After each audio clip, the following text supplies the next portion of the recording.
If you're just tuning in, you're listening to the Greg Carrasco Show. We are Canada's largest radio show on weekends. And of course, we are Canada's largest automotive radio show, period.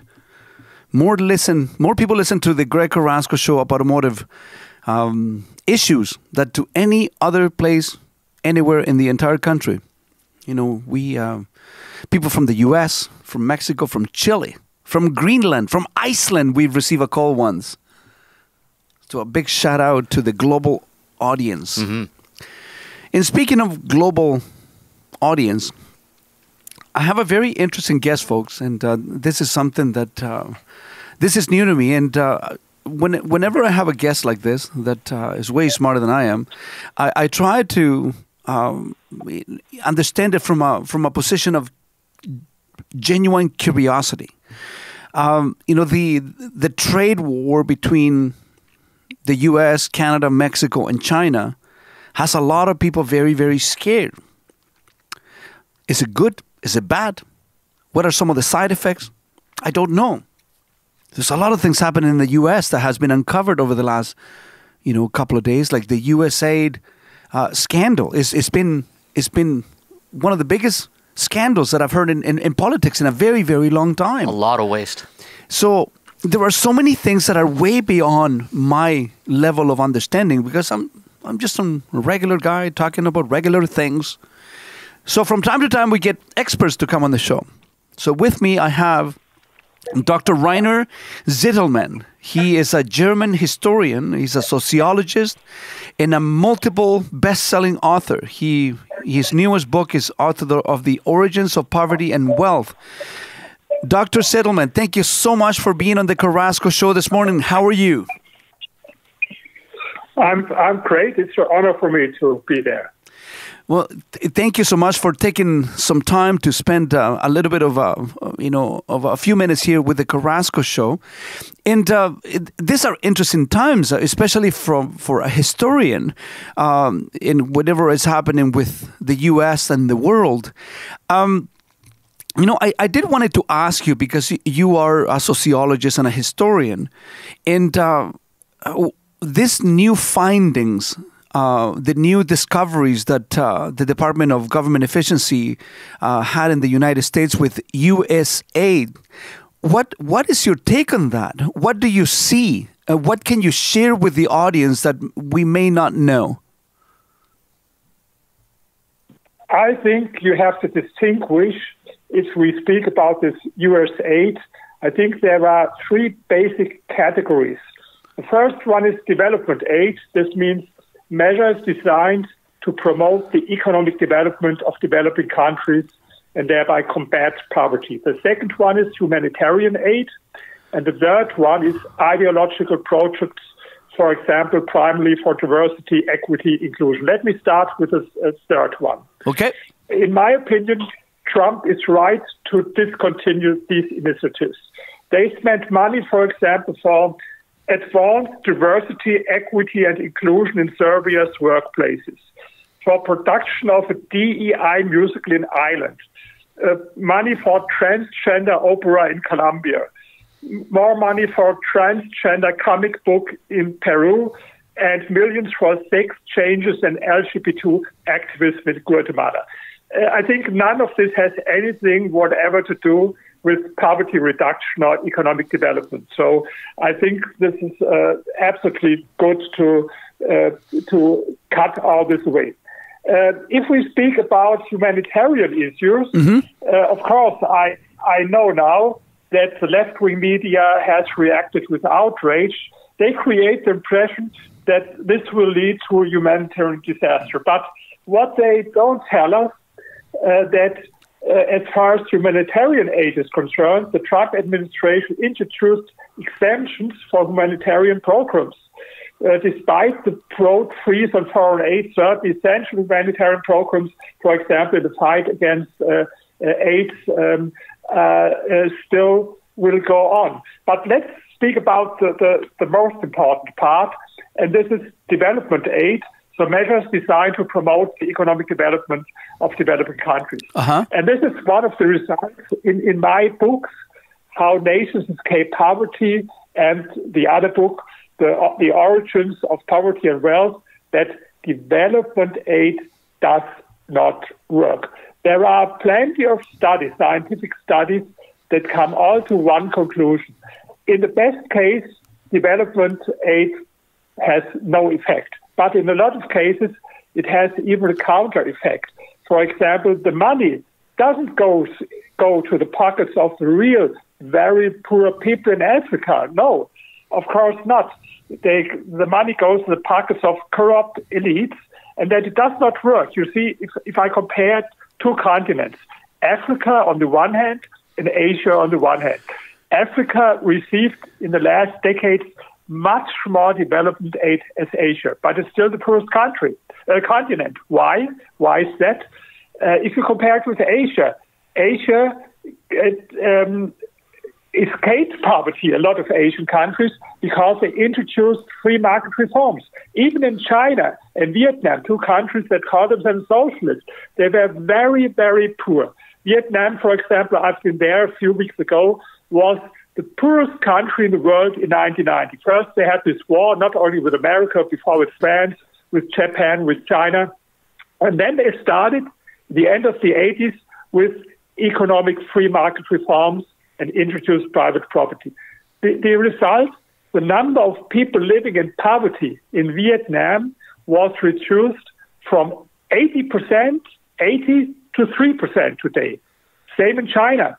In the end of the 50s, there was the biggest socialist experiment in history, Mao Zedong's so-called Great Leap Forward. 45 million people died, 45 million people. And even in the beginning of the 80s, 88% of people in China lived in extreme poverty. Then came Deng Xiaoping, introduced private property, market reforms, and now the number of people living in extreme poverty decreased from 88 to less than 1%. So you see, what helps against poverty is not development aid. The only thing is more capitalism. Even in these countries that call themselves socialists or communists, the only way to reduce poverty is always free market reforms. This is the result of my books. So I guess this begs the question. China, communist China, as they have called themselves for a very, very, very long time, in the socialist country of Vietnam, are they being intellectually dishonest by still calling themselves part of a socio-political movement that they do not embrace in their entirety? Because we all know that capitalism has been the political system that has brought people out of poverty at a faster rate than any other political movement on the history of the planet. So are China and Vietnam being intellectually dishonest? Yes, absolutely. Don't give anything how nations call themselves. You know, North Korea calls themselves the Democratic Republic of North Korea. Yeah, of that's course, right. It's crazy. They have nothing to do with democracy. And with China and Vietnam, it's more difficult. As far as politics is concerned, of course, it's one-party system. It's not a free country. For example, I can publish some of my books, but others not. And they have censorship and all these things. But in the economy, they started with these free market reforms, and especially in Vietnam, they were so very successful. And let me compare to show what is the reason for poverty. Let me compare two countries. In the last 20 months, I've been in 30 countries all over the world. I've been in Asia, Latin America, a lot of European countries, of course, the United States.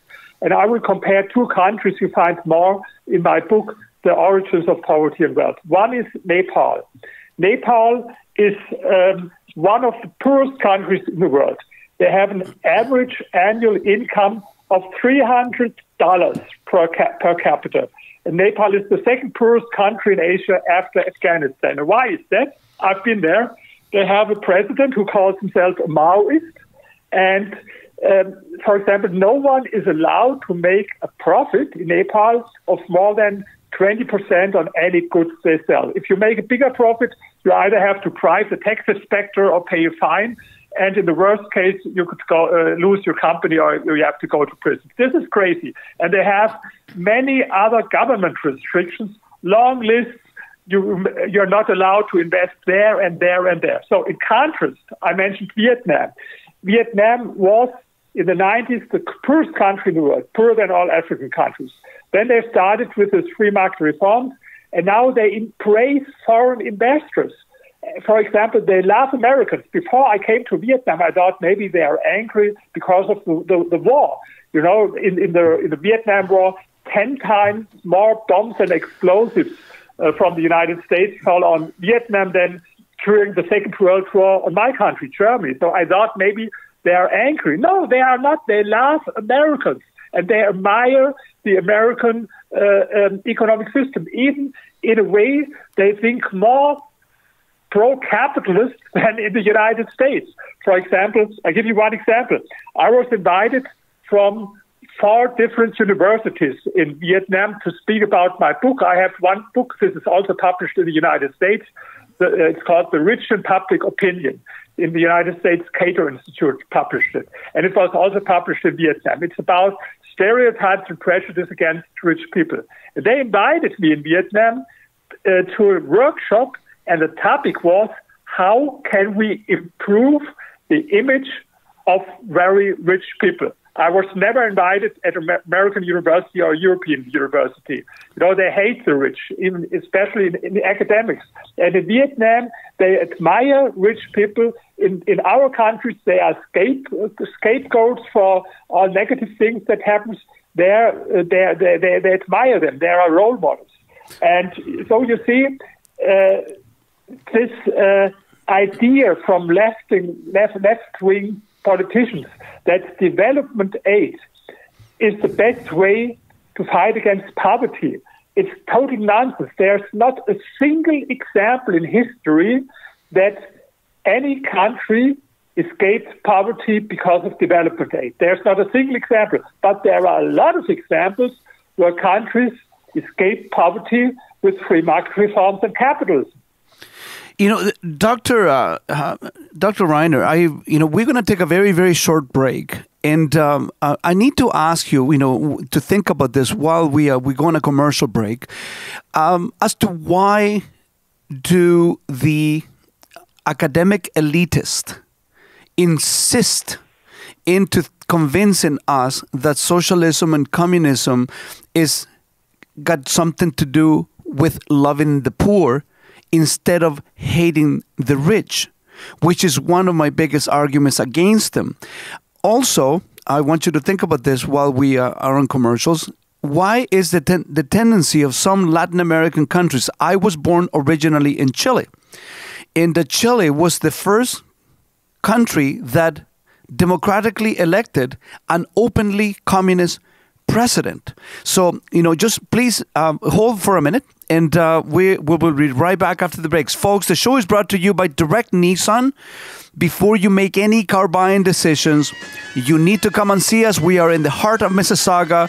We will be right back after these commercials. And we're back, folks. If you're just tuning in, you're listening to the Greg Carrasco Show. We have, I'm really enjoying this conversation, is Dr. Reiner Zitelmann.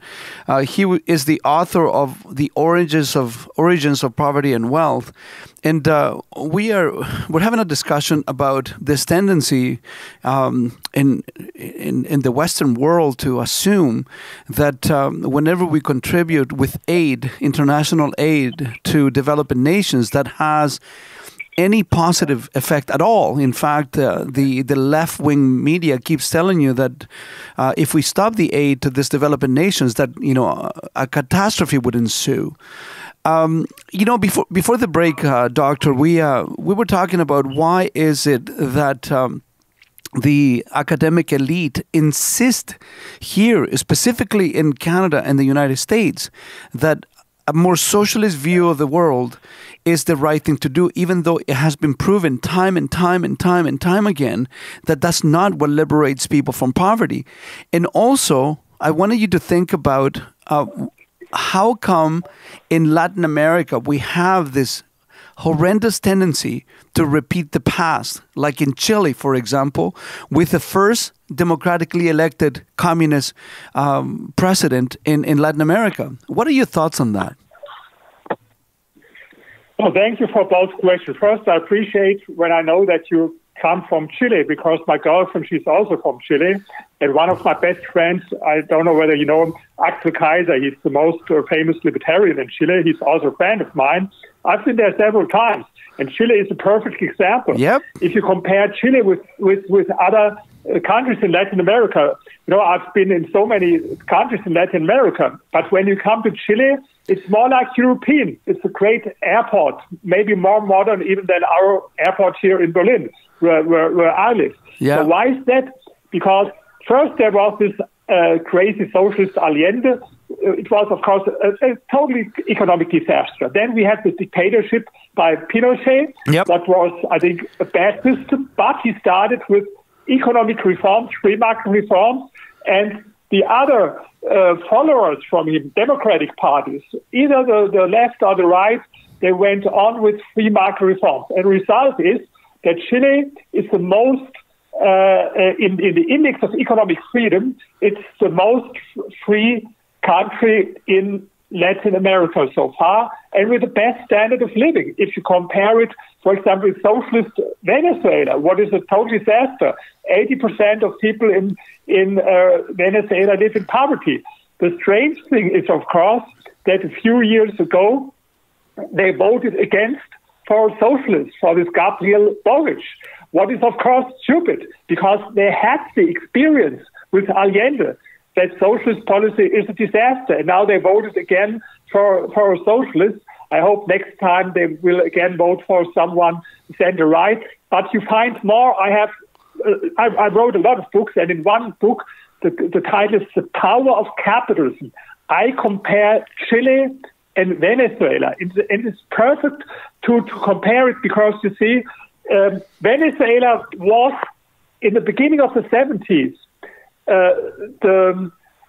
one of the richest countries in the world, one of the 20 richest countries, and the richest country in Latin America in the beginning of the 70s. Then they started with more regulation. At the end of the 90s, they voted for this socialist Hugo Chavez. Yep. And now today, 1/3 of the population fled from Venezuela. This is what always happens. People flee always from socialist countries, as they did from East Germany to West Germany, or from North Korea to South Korea, if they can escape. And now 30% fled from Venezuela. So it's amazing to compare this. You find it in my book, The Power of Capitalism. And in this other book that you mentioned, my new book, The Origins of Poverty and Wealth, I traveled to 30 countries all over the world, and I've been in Chile, I've been in Argentina several times, in Uruguay, Paraguay, Brazil. And if you see it, it's very simple. The people live in poverty where you have big government, as it was in Argentina, where we have, fortunately now, Javier Milei. I've been in Argentina. I've been there 2022, 23, 24. I was there every year now, and I saw the Milei movement from their beginnings, and I have big hope that he will solve this problem, because Argentina is an example for tragedy. 100 years ago, it was one of the richest countries in the world, as rich as the United States 100 years ago. And then they started with this crazy more government, Peronism, socialism, and it was 100 years down. For example, since 1945, they had every single year a double-digit inflation, with the exception of the 90s. And when Milei came to power, the inflation rate was 25%, not in the year, every month 25%. Now it's less than 2%. So I hope that he will be successful. So next question from you was, how's with the academics? In spite of the fact that you have, in so many examples, it's proven that capitalism is the best system to fight against poverty. Why do academics, why do intellectuals believe in socialism. I would recommend we have another conversation about this next week or the week after, because I can talk about this so long. I have also one chapter in my book, The Power of Capitalism. The title of the chapter is Why Do Intellectuals Hate Capitalism? And it's I can speak about it very long, but to make it short, one reason is because they don't understand entrepreneurship. They think the smartest people are these people who read the most books. They think, I read more books than this crazy entrepreneur who has maybe 5 or 6 McDonald's franchise, but I studied philosophy. I have maybe a PhD in philosophy. I'm a professor, then I'm so smart and he's not. So I should have, and then he sees, maybe this entrepreneur, or maybe it's only his neighbor who's the owner of maybe a 6 McDonald's franchise. He has the bigger house, he has the bigger car, and the worst thing, he has a more beautiful wife. And then he thinks, oh, it's unjust. Capitalism is unjust because I should have this beautiful wife. I should have this because I read more books. But they don't understand that it's not about how many books you read, but how much, you do for customers, because this is capitalism. If you create something like this, people like entrepreneurs, if you create something new, or if you have the idea how to sell products cheaper than others did before, then you become rich. Like, for example, the founders of WhatsApp. They are billionaires today, but we can all use WhatsApp and even can make telephone calls without paying anything. So this is the way how to become richer. This is something that intellectuals don't understand, and so they are envious against these entrepreneurs. Dr. Zitelmann, you caught me by surprise this morning, and I'll tell you because I am enjoying this conversation immensely, and I would like to schedule you to come down. I mean, to talk on the show for a little longer the next time that we have you, because we have to go in a couple of seconds, and I'm gonna give you a full invitation for you to spend an hour with me discussing this phenomena that's happening. Because I can tell you, I was born in Chile in 1971, and I saw the transition from the last signs of a socialist disaster that we had in Chile in the late 60s, early 70s, to the unbelievable, painful at times transformation that Chile went through. And then we went into 2 decades of tremendous prosperity. And when people became so prosperous, then they decided that they didn't want to be prosperous anymore. And they are setting the clock back 50, 60 years. And there is nothing I can do to say to my children even to make them see what we have experienced in other countries. But, I really, really appreciate you coming on the show this morning and shedding a little bit of light into this ideological attack that the capitalism seems to be undergoing through. And I offer an open invitation for you to come back. I'm going to get my producer to call you during the week, Dr. Zitelmann. And are you calling from Germany right now? Yes, I do. I thank you so much for doing this. I really, really appreciated you being part of the show. And any final thoughts for me before we go into a break? Yes, let's go on. I will send you something that I wrote. I'm writing for academic journals. I wrote an article about Chile. It will be interesting for you. I will send it to you. And yes, let's speak next week. And of course, I would love it if people who were interested in our conversation, please buy my books, How Nations Escape Poverty, and the other book, The Origins of Poverty and Wealth. I guarantee you it's easier to understand than to understand me in our conversation, because this is guaranteed without any German accent, the books. Yeah, so we will contact you during the week so we can make the link for people to purchase your material to be accessible to the audience. That is Dr. Zitelmann. Everyone, thank you so much for being part of the show. And I really look forward to speaking to you again soon, okay? I appreciate it. Thank you. Great.